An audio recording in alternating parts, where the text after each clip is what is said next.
On the other hand, like the Moroccans say, don't belittle any Muslim because he might be a wali of Allah. In other words, you should just be aware of Muslims in general, of harming other Muslims. It's not a good thing to want to do. So that's the idea of tiyara. And then the next one is the bad opinion of others. So he says, وَالظَّنُّ بَعْضٌ مِنْهُ لَا يُبَاحُ كَالسُّوبِ مَنْ ظَاهِرُ الصَّلَاحُ. Dhann is suspicion. It's also opinion, conjecture. It's where you think something without having any facts to support it. It's a dhann. Right? Now, the worst bad opinion is having bad opinion about people who outwardly they have righteous appearance and behavior. And appearance was something that the early Muslims actually considered important as well. In other words, although they say beware of people who you might think have a bad appearance, because sometimes they're just, Allah's veiled them. But they have what's called al-wasma. The Arabs have something they call wasma, which is wasim. Wasim is somebody who has a good face.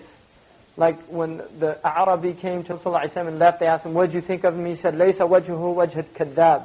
His face isn't the face of a liar. And this is called firasa. Having the ability to see in people's faces a goodness or a badness that's actually manifest in the face. And so having a bad opinion of somebody who has this wasma, outwardly they appear to be a righteous person, that's a bad type of dhann. وَإِنَّ بَعْضَ الظَّنِّ إِثْمٌ, Allah says. Some of dhann is wrong action.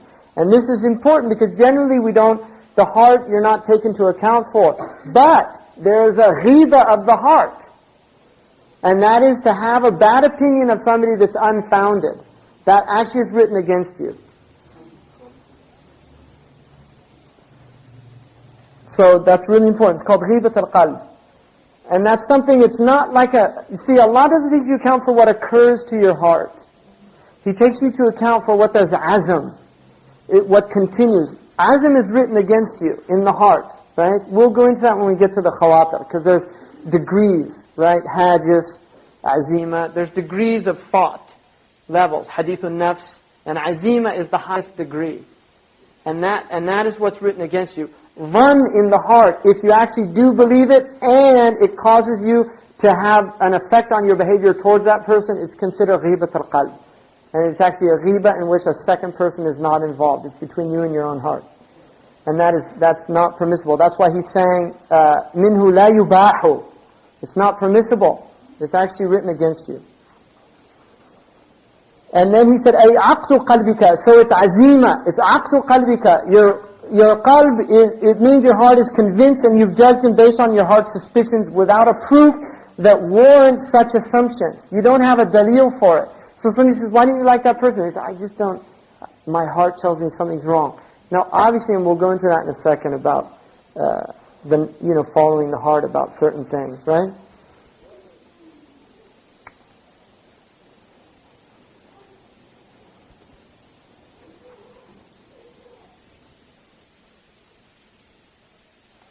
And the hadith which is muttafaq alayhi says, إِيَّاكُمْ وَالظَّنَّ فَإِنَّ الظَّنَّ أَكْتَبُ الْحَدِيثِ. Beware of bad opinion because it's the most treacherous or the most false of speech. Where there's no dalil. You say to somebody, do you know so-and-so? He's a really bad person. And you say, what's your proof? I just know he is. Right? That's أكتب الحديث. That's a lie. Because you have no dalil, and our sharia is based, أُمِرْتُ أَنْ أَحْكُمْ بِالظَّوَاهِرِ. I was commanded to judge people in outward matters. Right? So it's really important to look to the outward and see the behavior and things like that. And then he says, لَا إِثْمَ فِي الشَّكِّ وَلَا مَنْ اسْتَنَدَ لِسَبَبٍ فَلَمْ يَكُنْ مُجَرَّدًا. There's nothing wrong with having doubts about someone or having a bad opinion of him if it is based upon sound reason and it is not without evidence. So this is a really important distinction. The difference between shak and dhann is you have made, when you have your scales, right? Shak is where both the scales are balanced. Is he good? Question mark. Is he bad? Question mark. That's shak. I've got doubt about that person. What that means is, I don't know. And I have to be wary because I just don't know. That is not haram. Dhann is where you make the decision without proof that he's bad. Does everybody understand? This is a really important difference that'll help you in life.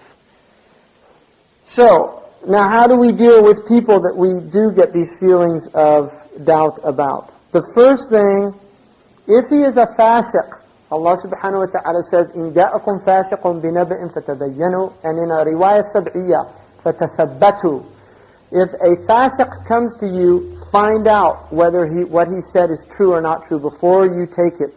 So if somebody who's known to do kaba'ir, a fasiq is somebody who does kaba'ir openly, or is mutahawan with sagha'ir openly and consistently. He's always doing lesser wrong actions without any care about them. Alright? So, that person is a fasiq. If they come to you telling you something, you can't take that at face, you cannot take it at face value. You have to find out whether it's true or not. Now, if you have doubt about a person, about his badness, shak. What Sidi Ahmed Zarruq says is, and this is really good advice, even though it's coming from the 9th century, it's actually more pertinent in the 15th century, and that is, لا تؤمن أحدا على دينك أو أهلك أو مالك حتى تجربه ألف مرة. Don't trust anybody with your deen, your family, or your wealth until you've tried him at least 1,000,000 times. No, alfi, 1,000 times.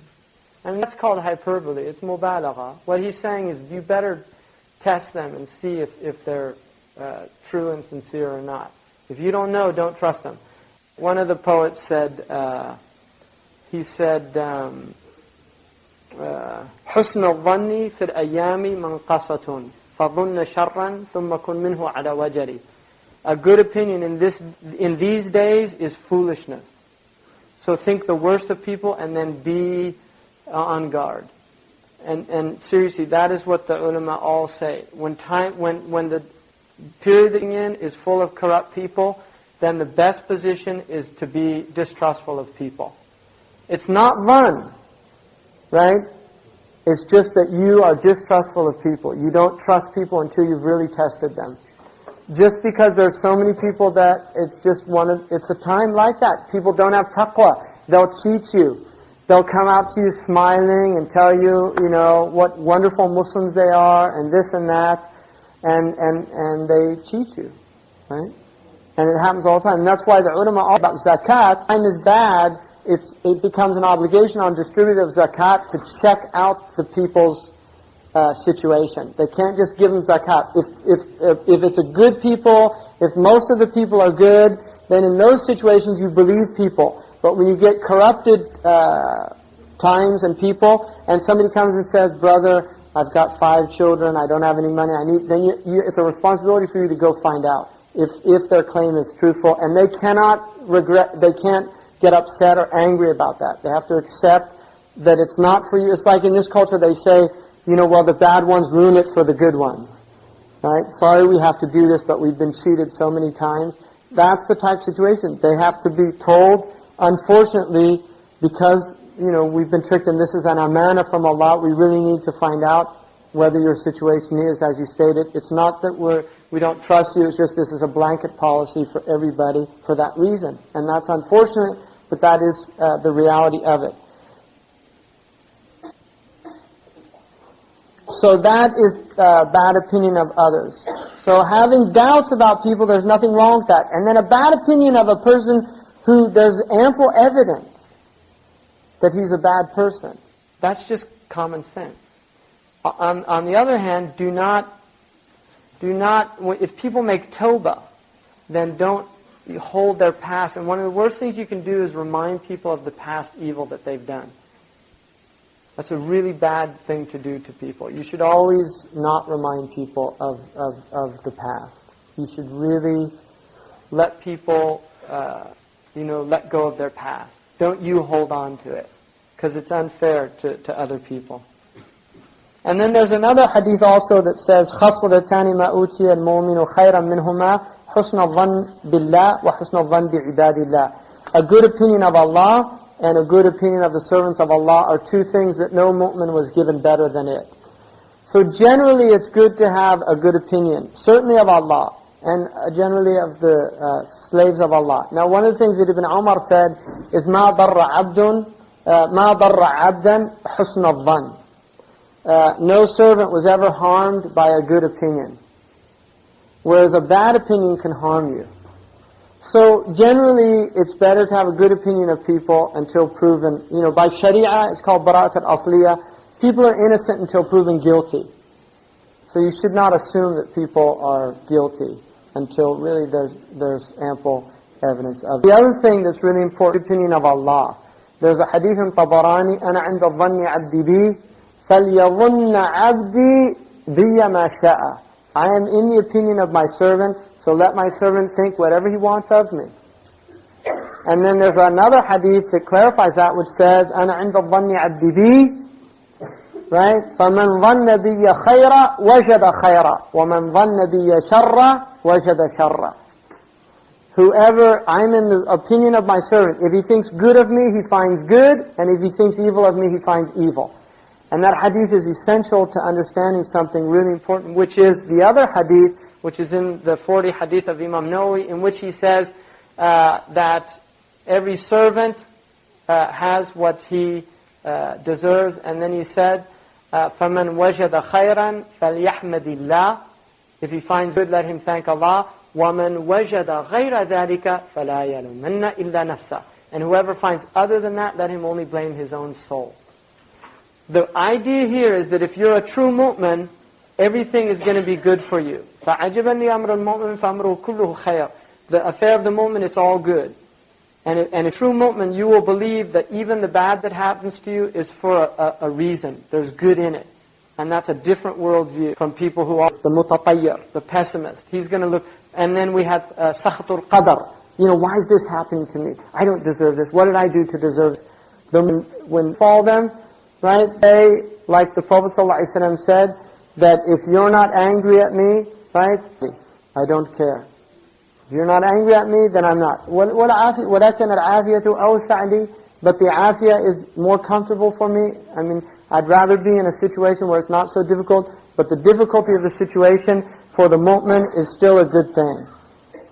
And so that's having a good opinion of Allah and a good opinion of others.